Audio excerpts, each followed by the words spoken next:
In the dead of winter, it feels like the sun itself just dies, right? Only to come back to life. But what if that whole cosmic drama isn't just something happening out there? What if it's actually a blueprint, a map for the turning of the human soul? That's exactly what we're diving into today, the solstice of the soul. So it really all boils down to this one single question. What in the world connects the longest, darkest night of the year to your soul, to the very core of who you are? It seems like two totally different things, right? Well, the answer, and you're going to see this unfold, is this hidden, powerful principle of stillness and rebirth. All right, so let's jump right in. And we're going to start with something really concrete, a scientific fact that kind of anchors this whole thing. We're talking about the science behind what the sun is literally doing up there, the solar standstill. I mean, the clue is right there in the name, solstice. It literally comes from the Latin words sol, that's sun, and sistere, which means to stand still. And that's exactly what happens. For a little while, right at the peak of winter, the sun's journey south just stops. It hits its lowest point in the sky and just hangs there. It looks completely motionless. And get this isn't just like a split second. This standstill lasts for about 3 days. For 3 whole days, the sun's position just doesn't really change. If you're into physics, you'd call this zero velocity. Think about it like a pendulum, It swings all the way to the top, pauses for that one tiny moment, and then swings back. The sun does that, but for 3 days. This is what we're calling this 3-day zero point. Remember that. Now, you can imagine that for ancient cultures, this wasn't just astronomy. This was a huge deal, deeply symbolic. They saw it as the death of the sun, a moment of total darkness and stillness. But it was immediately followed by its incredible rebirth, right? The sun starts moving north again, and with it comes the promise of longer days, the return of the light.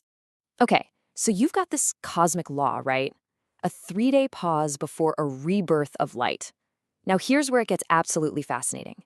This exact pattern, this physical law, is mirrored with incredible precision in a spiritual event described in the Qur'an. We're talking about the prophet Zakariyyā. So, the story goes, he's praying for a son, for an heir.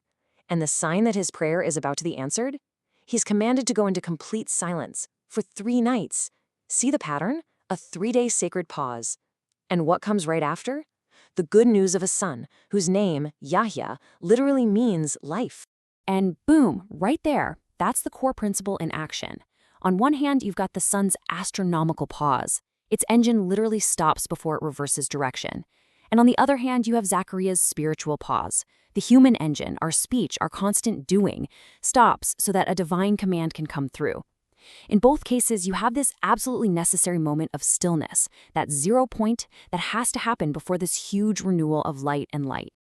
So this whole idea of a central pause, it actually defines 2 totally opposite ways we can navigate our reality. It's like a fork in the road. The source material calls this a dual caustic orbital law. Fancy term, I know, but it basically just describes 2 fundamental ways of moving through time.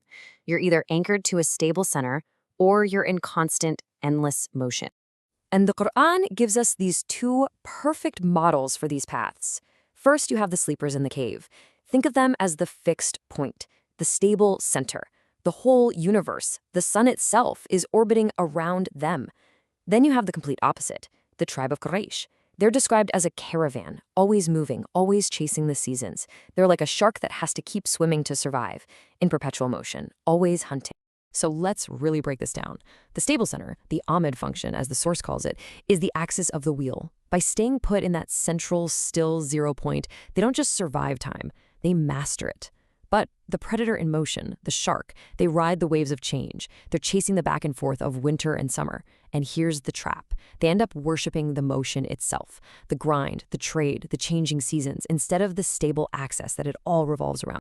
Okay, so this begs a pretty big question, right? If being the stable center, the cave, is the key to mastering time, well, how do you do that? How do you actually become the cave? Luckily, the source lays out a really clear protocol for breaking down all the illusions that keep us running around in circles. First things first, you gotta know your enemy. And the obstacle here is a concept called taghut. Now, what is that? It's basically any false authority. any illusion, any ism, any system that we follow that pulls our attention away from the one true, stable source. And here's its Achilles heel. Taghut is always temporary. It rises and it sets, just like the sun. And the second you really question it, the whole thing starts to collapse under its own weight. So here's the 5-step playbook for dissolving it. Step 1, you hold on tight to the central truth, the book. That's your anchor. From that solid ground, step 2, you start questioning all the external authorities, all the things that come and go. And that questioning, that's step 3, it naturally orients you back to the one true, unchanging source. Once you're oriented, step 4 is easy. You expose how powerless the illusion really is. And the final step, all that fire, the social pressure, the coercion, it just becomes cool and harmless to you. It can't touch you. Okay, so let's bring this all home. The solstice pause, the prophet's silence, the cave versus the shark. These aren't just a bunch of separate, interesting ideas. They all converge. They all point to a single, powerful law about how we relate to time itself. You could call it the astrophysical alignment of the soul. This really lays out the choice as clearly as possible. You have the state of Ahmed, the cave. The method, staying still with the book. The result, you master time. Then you have Quraysh, the shark. The method, constantly moving with the seasons. The result, you are consumed by time. It's that simple. One path leads to true stability, and the other leads to being completely devoured by the very motion you're chasing. And this brings us full circle, right back to that universal mechanism, the 3-day reset.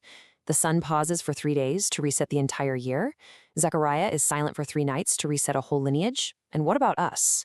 Well, the directive is clear. We have to enter our own cave of the book, that place of deep inner stillness, anchored in truth, to reset our souls. Look, if you take away only one thing from all of this, let it be this. It's a simple instruction, but it's incredibly profound. In a world that is screaming at you to keep moving, to react, to chase, choose to be the stable center. Be the cave, not the shark. And so I have to leave you with this question.